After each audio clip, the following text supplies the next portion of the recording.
Messieurs, madame, merci pour ce troisième direct.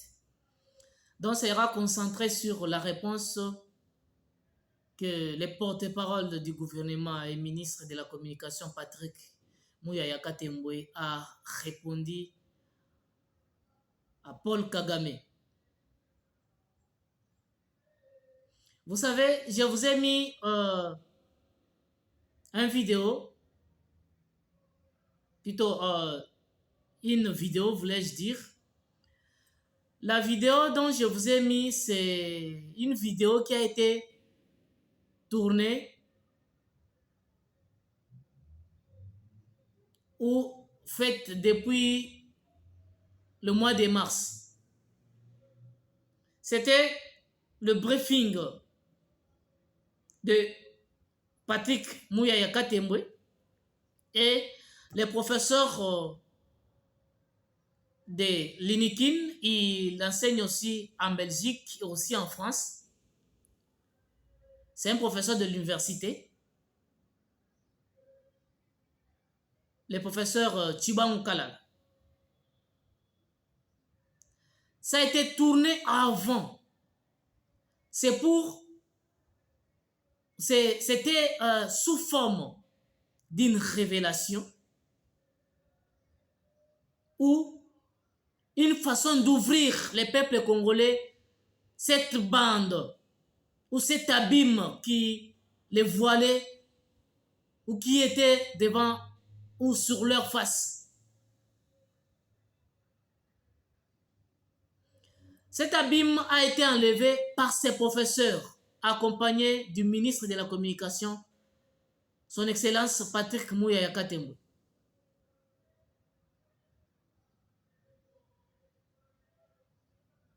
Ça a été tourné avant l'arrivée d'Emmanuel Macron. Comme les Congolais, nous n'arrivons pas à écouter les briefings que le ministre de la Communication tient chaque fois, nous sommes toujours en distraction. Ne soyons pas en distraction. Si nous sommes en distraction, un jour, nous risquons, on se réveille seulement le matin, on dit non, l'espace Kinshasa appartient à telle personne et vous pouviez déloger. Ça sera compliqué. Cela deviendra vraiment très compliqué. Alors, lorsque le vieux Paul a fini son point de presse et les communicateurs ou le ministre de la Communication, Patrick Mouyaya, a repris ou il a répondu à vieux Paul. Je vous mets cet audio, on va écouter. Le président Kagame a transgressé l'histoire. Il a délibérément choisi de traverser l'histoire. Ce qu'il n'a pas dit et qu'il aurait dû dire, c'est que c'est lui qui est à la base et la cause de tous les problèmes que nous avons à l'Est de la République démocratique du Congo depuis plus de 20 ans. Voilà. Rappelez-vous que c'est lui qui a créé les RCD, les CNDP, les M23. Il fournit armes et munitions à tous ceux qui déstabilisent l'Est de la République démocratique du Congo. Je me fais le devoir de rappeler ce que le président a dit. C'est que pour notre patrie, nous la défendrons à chaque centimètre. À chaque centimètre. Des questions de laisser penser ces velléités, ces idées expansionnistes du président Kagame, c'est doit être bien clair. En plus, je pense qu'il faut peut-être demander à la Belgique de lui rappeler ce qu'étaient les actes de nos frontières. Il y a quelques semaines, nous avions fait un briefing avec le professeur Tchibangu Kalala. Effectivement. Il avait bien expliqué cette problématique des frontières, etc. Donc aujourd'hui, ce que le président Kagame doit faire, c'est de respecter ses engagements souscrits dans le cadre de la feuille de route de Luanda, de cesser de soutenir le M23, qui a été démontré mondialement, de retirer ce main de la haine, comme le pape l'avait dit. Et c'est mieux de faire comme ça que de penser que par une forme de mégalomanie, on peut réussir à tromper toute une opinion pour penser pouvoir mettre la main sur quelques centimètres de terre de la République démocratique du Congo. Il faudra marcher sur toutes nos populations et sur tous nos soldats pour penser arriver à un dessein si cynique. Si le président Kagame a choisi délibérément de mal lire l'histoire, c'est pas de notre faute. Nous, les gouvernements, les présidents... Donc, cet homme, il a mal lu comme le porte-parole du gouvernement l'a dit. Il a mal lu l'histoire. Je ne sais pas, l'histoire a été écrite en français ou en anglais. Parce qu'on comprend réellement, même le porte-parole vient de le dire, non? Le vieux Paul a mal lu l'histoire. Il a mal lu l'histoire. Parce que le professeur Tiba Onkalala, il a bien étalé. Si vous regardez parmi nos vidéos, vous allez voir ça. Il a bien expliqué, même des limites. Imaginez que la RDC a 11 frontières. Il a 11 frontières et il a aussi 9 voisins. Si nous disons, oui, ok, vieux Paul, vous avez raison, prenez la partie Est. Il prend la partie Est. Et nous l'avons donné, n'est-ce pas?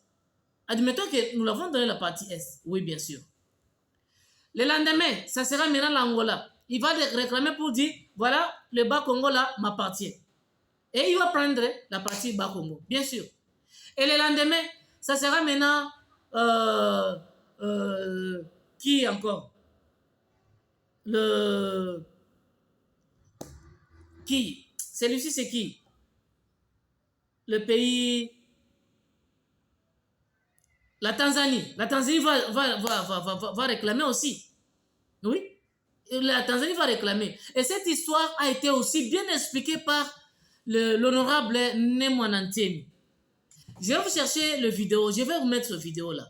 Ça a daté de longtemps quand il fut encore, j'espère, honorable à l'Assemblée nationale. À cette époque-là, le vieux Vital Kamerhe était président de l'Assemblée nationale. Il a expliqué comment on avait tracé et comment on a divisé l'Afrique, comment la RDC a formé ce que nous appelons la RDC aujourd'hui. Et c'était à l'époque, c'était une prophétie. Alors nous étions en distraction.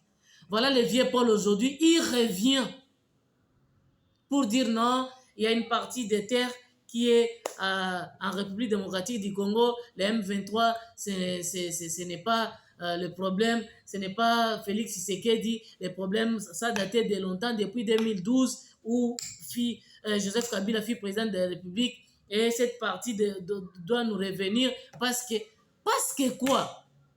Vous avez mal lu l'histoire. L'histoire, comme vous l'expliquez, ce n'est pas la façon dont l'histoire a été écrite. Le professeur Tshibangou Kalala, il a fait un livre et je suis en train de demander à nos frères rwandais, achetez le livre du professeur Tshibangou Kalala. Donnez même au porte-parole, donnez même à Vieux Paul, où les médias rwandais, ils vont expliquer. Vous pouviez aller feuilleter dans... excusez, les archives belges, vous trouverez ce qui est écrit dedans. La partie dont, normalement, lorsqu'on a divisé, cette partie, Rwanda devait être divisée en deux. Oui, la République rwandaise devait être divisée en deux. Donc, si il s'agit du pays qui pourra réclamer une partie de la terre, c'est la République démocratique du Congo qui va demander que Rwanda, vous nous devez une partie que vous aviez pris lors de la division. Voilà.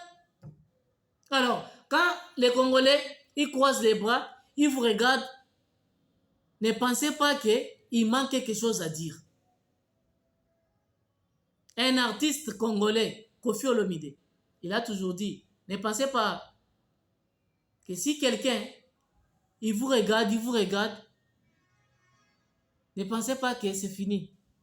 Non. Il y a quelque chose comme ça. Il a parlé de choses comme ça. C'est un adage.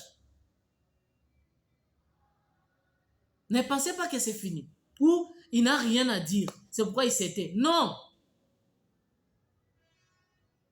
Celui qui ne parle pas, il a quelque chose. Mais quand il va réagir, vous allez sauter 1000 fois là où vous êtes. Nous ne pouvons pas permettre ça. Revoyez le vidéo que je vous ai mis. C'était sur la RTNC. Ce professeur intelligent qu'il est, homme sage, un génie congolais, il a bien expliqué d'une manière claire Il a expliqué l'histoire du début jusqu'à la fin. Et toi, tu viens, non, il y a une partie de notre terre qui est en République démocratique du Congo. Et même un député rwandais, il a parlé à l'Assemblée nationale d'un pays, comme ça je vais vous donner le nom de ce pays-là, pour dire qu'il fallait la conférence de Berlin 2 pour bien situer réellement quel est l'espace que le Rwanda et faire aussi de deuxième fixation des bornes. J'ai dit, regarde, ces gens qui n'arrivent pas à lire. Hein? Vous êtes député, vous êtes président de la République du Rwanda, mais vous n'arrivez même pas à faire une lecture claire, à expliquer l'histoire comme l'histoire a été écrite par ceux-là qui nous ont précédés. C'est regrettable. Chers Congolais, likez, partagez nos vidéos. Tenons-nous debout comme un seul homme. Car la Bible dit tout ce qui a été révélé est nul et sans effet. Voilà, le plan est révélé. Paul lui-même l'a dit. Alors, leur plan ne va pas réussir. Soyons ensemble. Soyons unis derrière les chefs de l'État et nos forces armées. On se voit à la prochaine. Merci.